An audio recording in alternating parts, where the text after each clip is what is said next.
A celebrated doctor declares a decorated soldier brain dead. The night nurse, a quiet woman with a hidden past, sees something no one else does. She refuses to let them pull the plug, risking her career, her reputation, and her safety to prove that the Admiral's son is still alive. Now, let me take you inside the silent, sterile world of the ICU, where a war was being fought in the space between heartbeats. The hum was the first thing you noticed, a low, constant thrum of electricity and filtered air, the baseline rhythm of the intensive care unit at St. Jude's Metropolitan. It was a sound that vibrated in the bones, a mechanical lullaby for the critically ill. For Nurse Elena Petrova, it was the sound of another Tuesday night. 12 hours of hushed footsteps, the soft beep of monitors, and the scent of bleach fighting a losing battle against the cloying sweetness of decay. Elena moved through the dim corridor like a ghost in blue scrubs.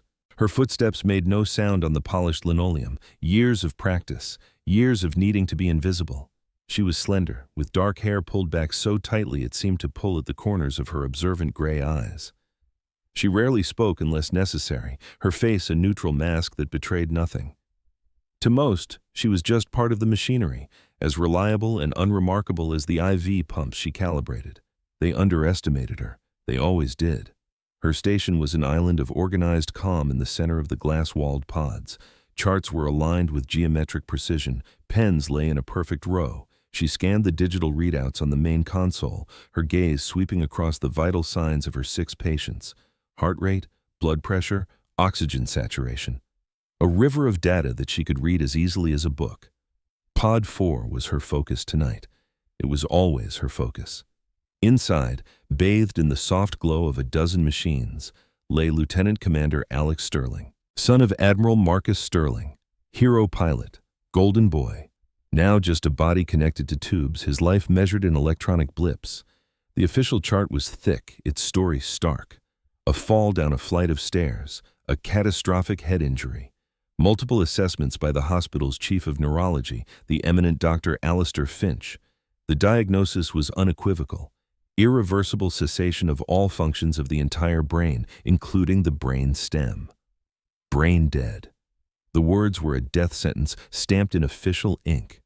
Tomorrow morning at 800, a surgical team would arrive. They wouldn't be there to save him. They would be there to harvest his strong heart, his healthy lungs, his kidneys, his liver. A final act of service for a man who had dedicated his life to it. A tragic, noble end.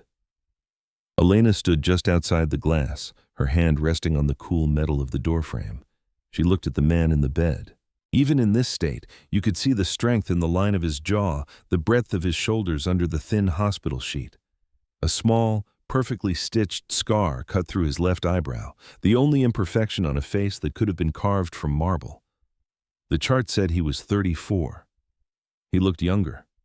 Dr. Finch's notes were a masterpiece of medical certainty, eloquent, decisive, leaving no room for doubt. He had used phrases like no discernible cerebral perfusion and absent oculocephalic and oculovestibular reflexes. He'd personally performed the apnea test, disconnecting the ventilator and watching for any sign of a spontaneous breath. There was none.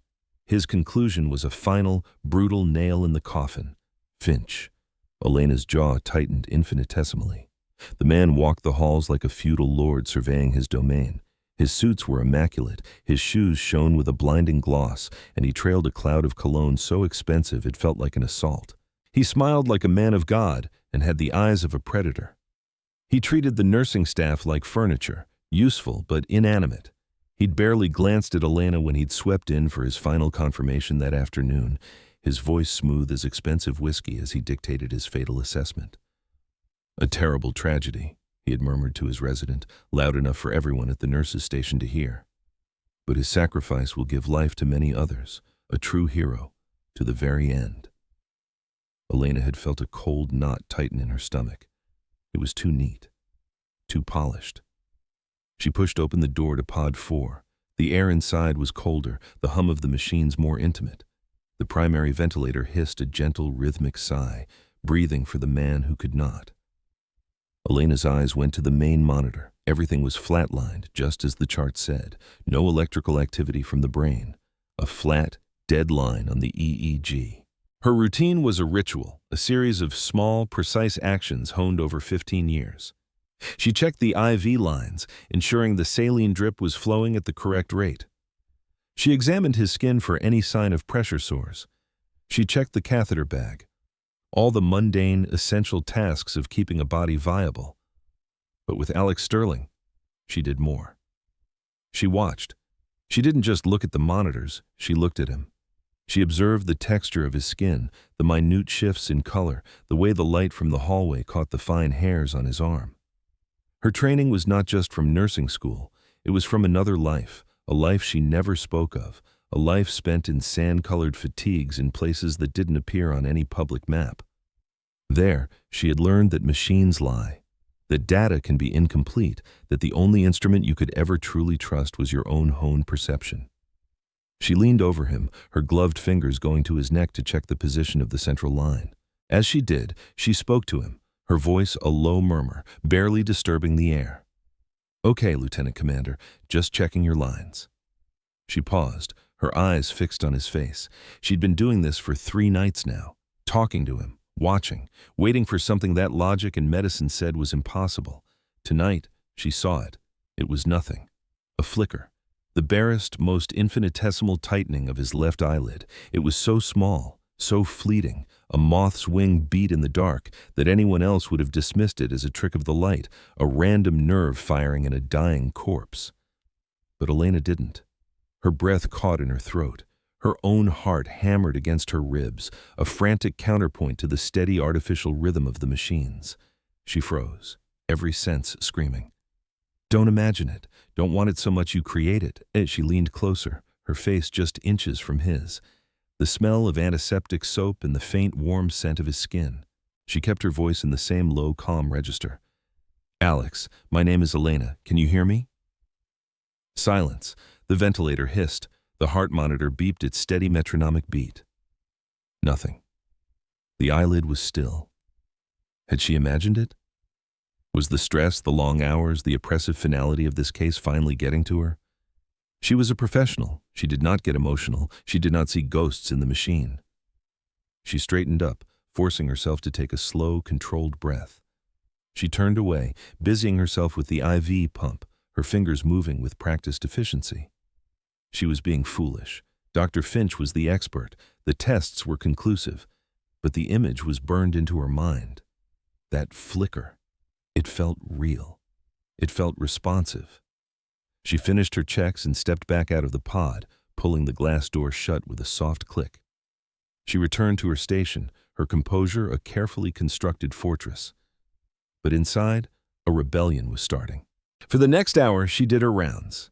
She administered medication to the post-op cardiac patient in Pod 1. She changed a dressing for the sepsis patient in Pod 2. She checked the vitals of the stroke victim in Pod 6. She was the perfect nurse, efficient and invisible. Not him either. Her thoughts kept returning to Pod 4, to the flicker. The hospital was settling into the deep quiet of the early morning hours, the time between 2 a.m. and 4 a.m. when the world seemed to hold its breath. It was in these hours that the veil between life and death felt at its thinnest. Elena had seen hundreds of people die. She knew the signs, the subtle cooling of the skin, the slackening of the jaw, the final, rattling exhalation. There was an emptiness that settled over a body, a vacancy that was undeniable. She didn't feel that from Alex Sterling. She felt a presence, a deeply buried, horrifically trapped presence. It was a feeling, an instinct. An instinct had no place on a medical chart. She couldn't leave it alone. The doubt was a hook in her gut, pulling her back. She walked back to Pod 4, her mind racing. What could she do? What test could she perform that Finch's extensive workup might have missed? He'd done it all. The caloric test with ice water in the ear canal, the corneal reflex test, all of it textbook, all of it negative. But her training had not been textbook. Her training had been about keeping soldiers alive in the worst places on Earth with nothing but a bag of gear and her wits. They taught you to look for the exceptions. They taught you that the body could lie, that it could shut itself down in ways that mimicked death to survive catastrophic trauma, a state of hibernation so profound it was undetectable by standard measures. She slipped back into the room. The ventilator sighed its greeting. This time, she didn't speak. She moved to the foot of the bed and gently pulled back the sheet, exposing his bare feet. His skin was warm, the circulation strong. A good sign, but expected, given the support he was on. She took a pen from her pocket, uncapping it. She held the blunt end in her hand, her heart beginning to pound again. The Babinski reflex, a primitive neurological response. In an adult, stroking the sole of the foot should cause the toes to curl downwards. An upward flare was a sign of upper motor neuron damage. But in a brain-dead patient, there should be nothing, absolutely nothing. Finch's notes explicitly stated, plantar reflex absent. Elena took a breath. She placed the tip of the pen against the heel of his left foot. Firmly, deliberately, she drew it up the sole, arcing toward the base of the big toe. She watched, her entire being focused on his foot. For a second, nothing. Then, she saw it. A slow, almost imperceptible upward drift of his big toe, the other toes fanning out slightly. It wasn't the dramatic, definitive flare she'd seen in stroke patients. It was weak, ghostly, but it was there. A gasp escaped her lips, sharp in the quiet room. She hadn't imagined it. Her mind exploded. A positive Babinski reflex meant there was still a connection, however tenuous, between the spinal cord and the brain. It directly contradicted the diagnosis. It meant he wasn't brain dead. He was in there. A wave of cold washed over her, so intense it made her dizzy. This wasn't just a misdiagnosis. This was something else. Dr. Finch was one of the top neurologists in the country. He was meticulous, arrogant, yes, but not sloppy. He wouldn't miss this. He couldn't miss this. Unless he didn't want to see it. The thought was ugly and terrifying. It slithered into her mind and coiled there, a venomous snake. Why would a doctor deliberately condemn a man to death, especially a man as high profile as the son of an admiral? Pressure? A mistake he was now covering up? Or something far, far worse? Elena pulled the sheet back over his feet, her hands trembling slightly. She looked from the man in the bed to the clock on the wall. 3:17. The organ procurement team was scheduled to be briefed at 700. They would begin prepping him at 800. She had less than 5 hours to stop a murder.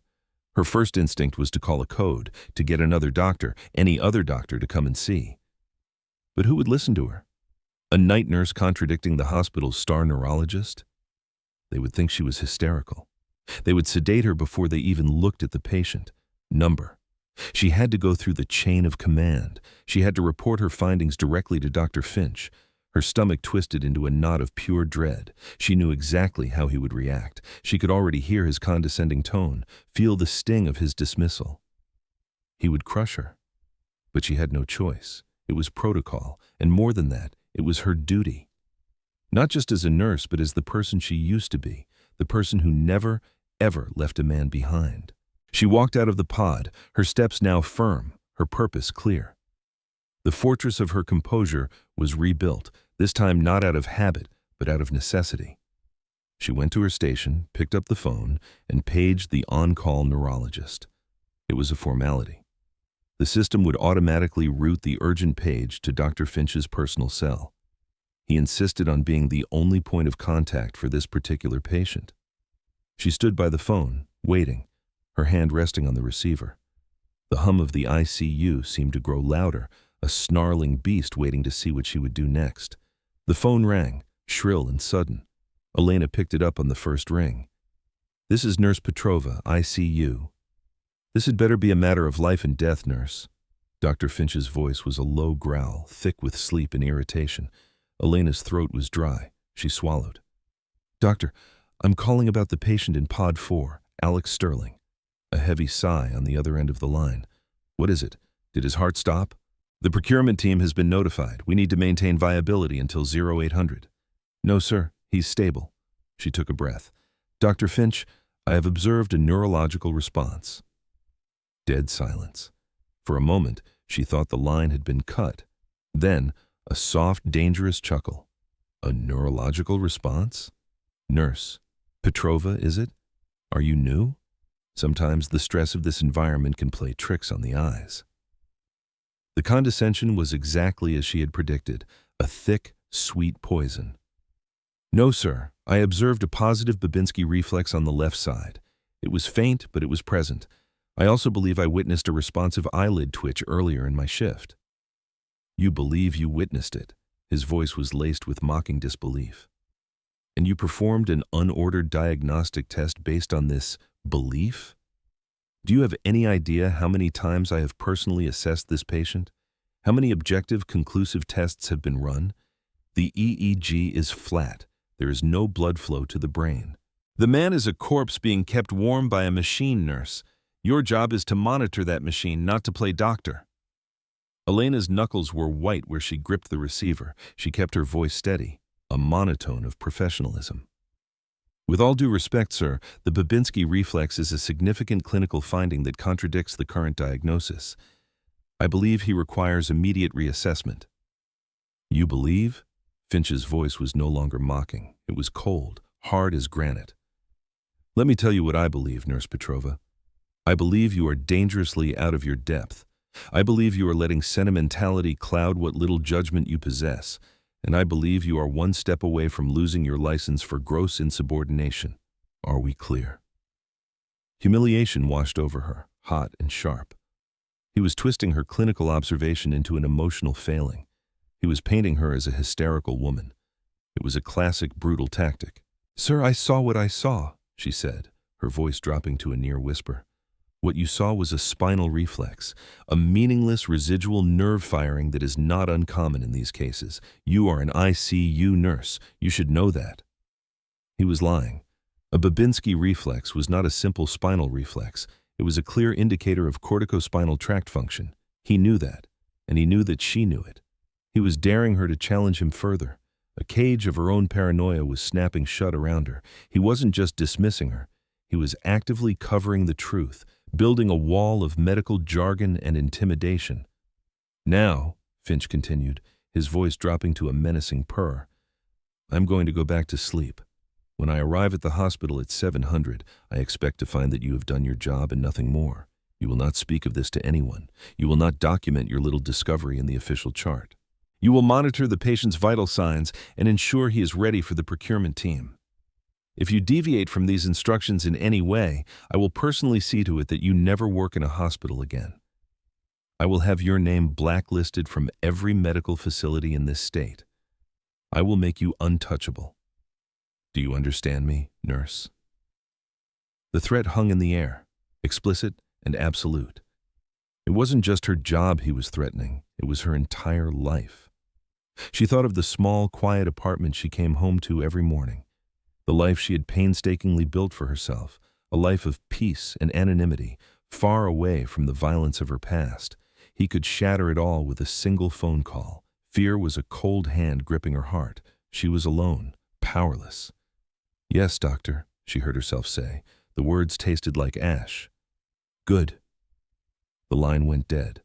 Elena slowly placed the receiver back in its cradle. The click echoed in the silent ICU. She stood motionless for a full minute, the doctor's words ringing in her ears. Untouchable. She felt the walls closing in. He had her trapped. If she documented her findings, he would claim she falsified the record out of spite and fire her. If she went to another doctor, he would paint her as insubordinate and hysterical. If she did nothing, she would be complicit in letting Alex Sterling die. She would have to stand by and watch them wheel him into an operating room and carve him up like a piece of meat. Her gaze drifted back to Pod 4, to the man lying in the bed, trapped in a prison of his own flesh, his life hanging by the thread of her courage. The fear was still there, a cold, heavy weight in her belly. But now something else was rising to meet it, a slow, burning anger. Not the hot, explosive anger of a tantrum, but a cold, professional fury. The kind of fury she hadn't felt in a very long time. The kind that made her hands steady and her mind clear as ice. "Doctor." Finch had made a critical mistake. He thought he was threatening a simple nurse. He had no idea who he was dealing with. He had no idea what she was capable of when a life was on the line. She was not a hero. She was not a witness. She was a combat medic, and this was her patient. She looked at the clock. 3:28. He had given her an order. You will not speak of this to anyone. An order meant to isolate her, to ensure her silence. But in doing so, he had untethered her from protocol. He had freed her. Chain of command had failed. It was time for unconventional warfare. She knew only one person had the power to override Dr. Finch. Only one person had a greater stake in Alex Sterling's life than anyone else in this hospital. Admiral Marcus Sterling. Elena pulled up the patient's file on her computer. Not the medical chart, but the administrative intake forms. Under emergency contacts, there it was. The Admiral's personal cell number. He was staying at a hotel downtown, waiting for the end. The hospital had arranged a final visit for him at 600, a private hour to say goodbye to his son before the organ procurement process began. 0600. That was her window. She couldn't call him. What would she say? Hello, Admiral. A doctor you've never met is trying to murder your son, and the nurse who's telling you this has just been threatened with professional annihilation if she speaks up. He would think she was a crank. A lunatic. No, she couldn't tell him. She had to show him. But how? How could she, a low-level nurse, communicate a complex, dangerous truth to a 4-star admiral in a public space, right under the nose of the man who wanted her silenced? She needed a signal. A message that would be invisible to Finch and the hospital staff, but clear and urgent to the right person. But what kind of signal would a career Navy admiral possibly understand? He was a pilot, an aviator. His world was jets and aircraft carriers, not medicine. What common language could they possibly share? Elena's mind raced, sifting through the debris of her past. She thought of the joint operations training. The weeks spent learning to communicate with other branches, other units, the Green Berets, the Rangers, the SEALs, the Navy. She remembered the cross-training with the pararescue jumpers, the PJs, and the Special Amphibious Reconnaissance Corpsmen. They had a shared lexicon of signs and signals for battlefield medicine, subtle cues meant to be used in high-threat environments where speaking was not an option. A long shot, a desperate, insane gamble. Did flag officers even know these field signals? Probably not. An admiral was a commander, a strategist. He wouldn't have been down in the dirt for decades. But Alex Sterling wasn't just a pilot. His file listed his specialization, naval special warfare. He was a SEAL. And fathers like Admiral Sterling, fathers who send their sons into the darkest corners of the world. Sometimes they learn the language. Sometimes they make it their business to understand the world their children inhabit. It was the only chance she had. She knew the signal. A sequence taught in the Advanced Tactical Combat Casualty Care course for signaling a suspected, non-obvious injury or compromise, like a subtle poisoning or a deliberately missed diagnosis by a compromised local medic. It was designed to look like a standard pulse and neurological check. To an untrained eye, it was just a diligent medic being thorough. To a trained one, it was a silent scream for help. Elena's plan formed, cold and sharp in her mind. She would perform the signal during the Admiral's visit. She would do it right in front of everyone. She would bet everything, her career, her safety, Alex's life, on the hope that a grieving father would see what no one else could. She spent the next 2 hours in a state of hypervigilance.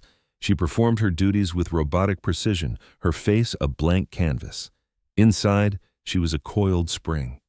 She went over the signal in her mind, every movement, every second of pressure. It had to be perfect. At 5:45, the charge nurse informed her that Admiral Sterling was on his way up. Elena's heart began to pound a heavy, steady drum against her ribs. Showtime. She was in Pod 4, pretending to adjust Alex's pillow, when the Admiral arrived. He wasn't what she expected. She'd pictured a Titan in a crisp white uniform, bristling with authority. The man who walked in was wearing a simple black polo shirt and gray slacks. He was tall and lean, with close-cropped silver hair and a face that looked like it had been carved from granite and left out in the wind. He carried himself with a stillness that was more intimidating than any display of power. But it was his eyes that held her. They were the same clear, intelligent gray as his son's, but they were ravaged by a grief so profound it was like looking into a crater. Dr. Finch was with him, a funereal expression plastered on his face. He placed a sympathetic hand on the Admiral's shoulder. "Marcus, I am so deeply sorry," Finch said, his voice a low, respectful murmur. "I know this is difficult. Take all the time you need." The Admiral didn't seem to hear him. His gaze was fixed on his son. He walked to the bedside, his movements stiff. He reached out a hand, then hesitated, as if afraid the man in the bed might shatter at his touch. Finally, he gently laid his hand on Alex's forearm, Elena stood back, making herself small and invisible in the corner of the room. This was a sacred moment, a father's final goodbye. Her intrusion felt like a sacrilege, but she had no choice. Finch lingered by the door, a picture of solemn oversight. He glanced at Elena, his eyes narrowing for a fraction of a second. It was a clear warning. "Remember what I said?" Elena gave a slight, almost imperceptible nod of submission. It seemed to satisfy him. He turned his attention back to the Admiral, his posture that of a patient, caring physician. This was her moment. The doctor was here. The Admiral was here. The stage was set. She stepped forward, her voice quiet but clear. "Admiral, I need to do a final check of his vitals and lines before the shift change." Finch's head snapped toward her. A flicker of irritation crossed his face, but he couldn't object without looking callous. For a father like the Admiral, seeing the nurse performing her duties, caring for his son even at the end, would be a comfort. The Admiral nodded, his eyes never leaving his son's face. "Of course. Thank you, nurse." Elena moved to the other side of the bed, opposite the Admiral. Her heart was a frantic bird in her chest, but her hands were rock steady. She started with the standard checks, her movements efficient and practiced. She checked the pulse oximeter on his finger. She listened to his chest with her stethoscope, even though the ventilator was doing all the work. It had to look normal. It had to look routine. Then she moved to his head and neck. This was it. "Just checking his carotid pulse, sir," she said, her voice a calm murmur. She placed 2 fingers on the side of Alex's neck on the large artery. This was the beginning of the sequence. To Finch, she was simply feeling for a pulse. To the Admiral, if he knew the code, she was initiating a high-threat signal. Her fingers pressed down in a specific rhythm, not a steady pressure, but a sequence. Press hold 2, 3. Press hold 2, 3. It mimicked the cadence of a distress signal. To anyone else, it was just a nurse adjusting her grip. She held the pressure, her eyes darting up to meet the Admiral's. He was watching her hands, his expression unreadable, a mask of grief. Did he see? Did he understand? She moved on to the next step. She leaned over Alex as if to check his pupils with her penlight. As she did, she brought her other hand to his wrist, ostensibly to check his radial pulse. Her thumb found the pressure point just below the base of his thumb. Here, she applied the second part of the signal, a series of 3 sharp, distinct presses. Tap, tap, tap, the signal for compromised. Patient is compromised. She saw the Admiral's gaze shift from her hand on Alex's neck to her hand on his wrist. His brow furrowed, a tiny, almost imperceptible movement, a flicker of something that wasn't grief, confusion, recognition. She finished the sequence, her hand still on his wrist. She then did something not in the signal, something from her own instinct. She moved her thumb to the back of Alex's hand and gently, with a specific pressure she had used 1,000 times in the field, traced the line of a single tendon. A small, almost paternal gesture of comfort, a gesture that said, "I'm here, you're not alone." She straightened up, her work done. The entire sequence had taken less than 30 seconds. To Dr. Finch, who was now looking at his watch impatiently, she had performed a routine, if slightly overzealous, vital signs check. But Elena had just gambled a man's life on a series of silent taps. She stepped back again, her part played. She had sent the message. Now it was out of her hands. A crushing sense of helplessness washed over her. What if he hadn't understood? What if it was just a field medic's fantasy, that an Admiral would know these obscure signals? She had done her best, and it was likely not enough. She would have to watch him die. Admiral Sterling stood by his son's bed for another long minute, his hand resting on Alex's arm. He looked down at the pale, still face of the man he had raised, the boy he had taught to sail, the warrior he had sent to war. The grief on his face was immense, a vast, empty ocean. Then he straightened up. He turned, his body seeming to gain stature, the stoop of the grieving father vanishing, replaced by the rigid posture of a commander. He looked past Dr. Finch, his gaze sweeping the corridor outside the pod. He seemed to be looking for something, or someone. The doors to the ICU swished open at the far end of the hall. The organ procurement team had arrived, pushing a cart of sterile equipment. They were led by a surgeon in green scrubs, his face cheerful and businesslike. Dr. Finch saw them and smiled, a subtle, triumphant curve of his lips. He turned to the Admiral. "Marcus, the team is here. They're ready to begin preparations. Perhaps it's best if you wait in the family room. We'll let you know when it's over." The Admiral did not look at Finch. He looked at the approaching surgical team. He watched them as they drew closer, his face a mask of stone. They stopped a respectful distance from the pod, waiting for the go-ahead from Finch. This was it. The final moment. Elena felt a wave of despair. He hadn't understood. It was over. And then the Admiral spoke. His voice was not loud. It was quiet, almost conversational, but it cut through the hum of the ICU like a blade of ice. "Stop." Every person in the hallway froze. The surgeon, Dr. Finch, the other nurses. The single word held a universe of absolute, unquestionable authority. It was the voice of a man who had commanded fleets, a man whose orders were obeyed without hesitation or question.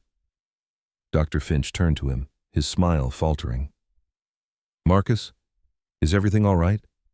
I know this is hard, but—" The Admiral finally turned his head and looked at Dr. Finch. His eyes were no longer filled with grief. They were filled with something ancient and cold and dangerous.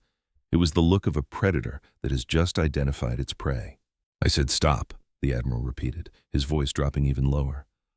"No one will be touching my son." A stunned silence fell over the unit.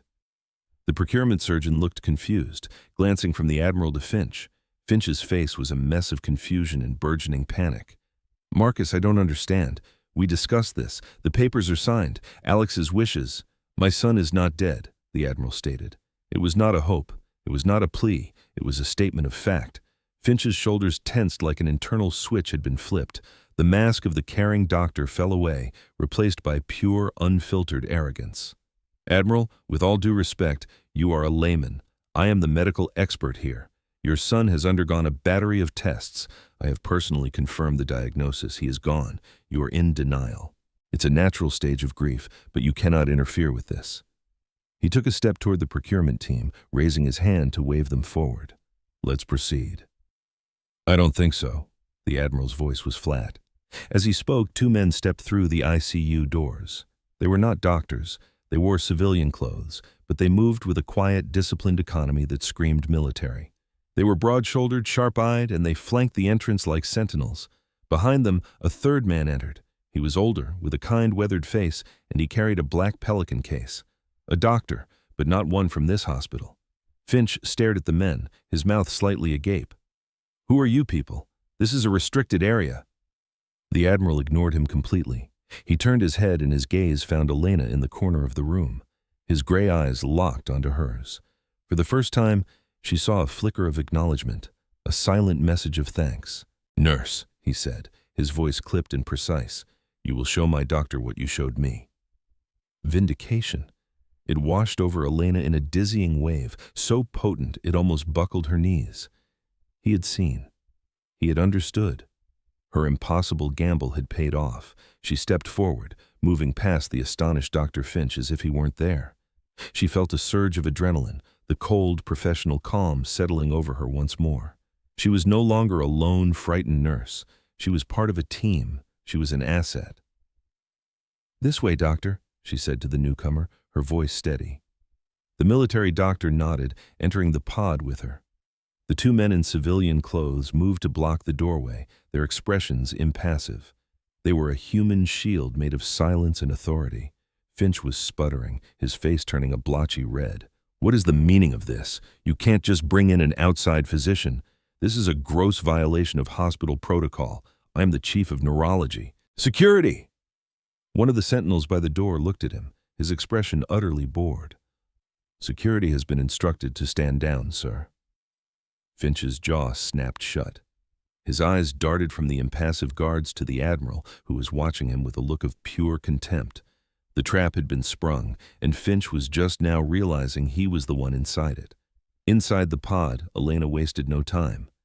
"He has a faint but positive Babinski on the left side," she told the military doctor, whose name badge read Dr. Cole. "I also witnessed a responsive eyelid twitch to a verbal stimulus." Dr. Cole nodded, his eyes already scanning the monitors, his expression sharp and focused. Let's see it. In the quiet of the pod, with the Admiral standing watch at the foot of the bed, Elena knelt and pulled back the sheet. She took her pen and once again drew the firm line along the sole of Alex's foot. And there it was, the slow, undeniable upward drift of the big toe. Faint, ghostly. But there, Doctor. Cole let out a low whistle. Well, I'll be damned. He looked up at Elena, his eyes full of respect. Good catch, nurse. He then performed his own quick assessment, his movements far more nuanced than Finch's textbook procedures. He checked for reflexes Finch had overlooked, subtle nerve responses in the face and neck. He turned to the Admiral.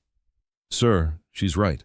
There are definite, if severely depressed, upper motor neuron responses. He's not brain dead. He's in a deep, atypical coma. But he's in there. The Admiral closed his eyes for a moment, a single, shuddering breath escaping him. It was not a breath of grief, but of profound, agonizing relief. When he opened them again, they were like chips of steel. Dr. Cole was already opening his Pelican case. It was not filled with standard equipment. It was a portable, state-of-the-art toxicology lab. If he's not brain-dead, then something is holding him in this state, he murmured, more to himself than anyone else. Something is suppressing his autonomic nervous system on a massive scale. Let's see what we can find. He drew a fresh vial of blood from Alex's central line, his movements swift and sure. He began preparing the sample, his focus absolute. Outside the pod, Dr. Finch had gone from blustering to a pale, sweaty panic. He watched them through the glass, his face a mask of horror.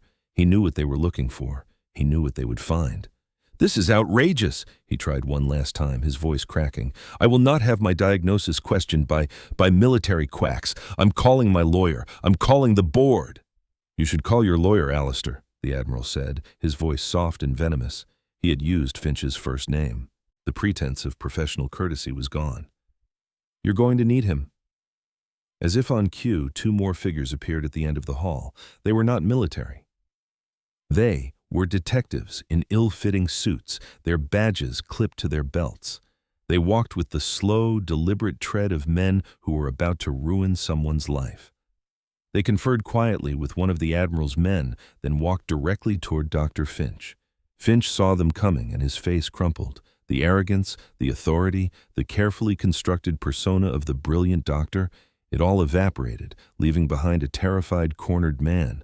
He looked wildly around as if searching for an escape route, but there was nowhere to go. The ICU was a dead end. Dr. Alistair Finch? The lead detective asked, his voice flat. Finch just stared, unable to speak. Inside the pod, Dr. Cole looked up from his equipment. He held a small digital reader in his hand, a single line of text glowing on its screen. Got it, he said grimly. He showed the screen to the Admiral. It's a synthetic neurotoxin, a BZ derivative, but modified, extremely sophisticated. It's designed to induce a state that perfectly mimics brain death by shutting down higher cortical function and suppressing brainstem reflexes. It's not something you can buy on the street. This is military grade, or intelligence grade.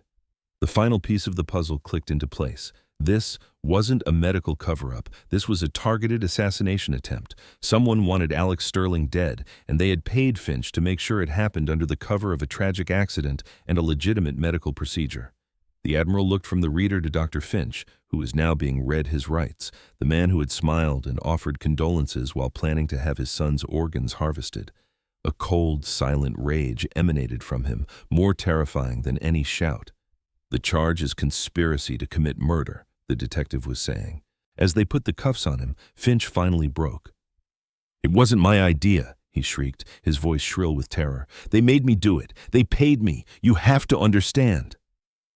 The detectives led him away, a weeping, pathetic shell of the man who had terrorized the ICU halls. The organ procurement team, who had witnessed the entire drama in stunned silence, quietly packed up their cart and vanished. The ICU was suddenly, blessedly quiet again. The only sounds were the gentle hiss of the ventilator and the soft beeping of the monitors. Dr. Cole was already administering the antidote, a specific chelating agent from his kit, into Alex's IV line. It'll take time, he said to the Admiral. The toxin is potent, but he'll come back. He's a fighter. The Admiral nodded, his gaze fixed on his son's face, searching for any sign, any change. Elena stood back, feeling like an observer to a story that was no longer hers. She had done her part. Now the professionals were in control. She was just a night nurse again. She began to quietly gather her things, preparing for the end of her shift, which felt like it had happened a lifetime ago. "Nurse Petrova." She turned.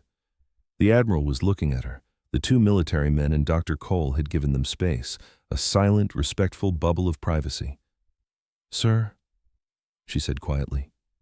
He walked over to her, his height forcing her to tilt her head back slightly. He stood before her for a long moment, simply looking at her. The gratitude in his eyes was profound. "There are protocols for battlefield communication for a reason," he said, his voice low. "You never know who might be listening or watching. My son made sure I learned them. He said one day it might be important." He paused. He was right. Elena simply nodded, unable to find words. "You have a rare skill, nurse," the Admiral continued. "You see what others don't. You trust your instincts, and you have courage. That's a combination that can't be taught." He looked over at his son, then back at her. "I'm being reassigned. I'm taking over a new joint command, special projects. We're putting together a new type of unit, a rapid response medical intelligence team, for sensitive cases, cases where the official diagnosis might not be the whole story." He held her gaze. "I need a clinical lead. Someone who can be my eyes on the ground, someone who knows when the data is lying, someone who doesn't back down when they're threatened by a man in a more expensive suit." The offer hung in the air between them. It wasn't just a job. It was a recognition of everything she was, the hidden part of her, the soldier she had been, and the caregiver she had become. It was a chance to integrate the two halves of her life, to use her hard-won skills, not to cause harm, but to save, to protect. It was a way out of the shadows. She thought of the quiet anonymity she had cherished, the peaceful life she had built. He was offering to tear it all down and replace it with a world of danger, secrets, and immense responsibility. It was the easiest decision she had ever made. A small, weary smile touched her lips for the first time all night. "I'm not letting you die today," she whispered to herself in a moment of dry, sardonic humor. "It would look bad on my resume." Out loud, she met the Admiral's gaze, her own eyes clear and steady. "I would be honored, Admiral." He gave a short, sharp nod of satisfaction. "My aide will be in touch. Welcome aboard, Petrova." He didn't offer to shake her hand. It wasn't necessary. This was not a business transaction. It was an enlistment. As he turned to go back to his son's side, a small sound broke the quiet. A soft, scratching noise. Elena and the Admiral both turned to the bed. Alex Sterling's finger was twitching. Not the faint, reflexive movement of before. This was a deliberate scratching motion against the starched white sheet. His eyes were still closed, but his hand was moving, searching. The Admiral's breath hitched. He rushed to the bedside and took his son's hand in his own. Alex's fingers, weak but determined, curled around his father's. He was coming back. Elena watched them, a father holding his son's hand, a silent promise of reunion passing between them. The hum of the ICU no longer sounded menacing. It was just a sound, the baseline rhythm of a place where miracles, small and hard-won, could still happen. Her shift was over. A new one was about to begin. And for the first time in a long time, she felt like she was exactly where she was supposed to be. If you enjoyed this story of courage and conviction, please hit that subscribe button. It's your support that allows us to keep bringing these narratives to life. And let us know in the comments, have you ever had a gut feeling that went against all the evidence, and were you brave enough to follow it? There's another story already queued up for you on the screen. We hope you'll stick around and watch.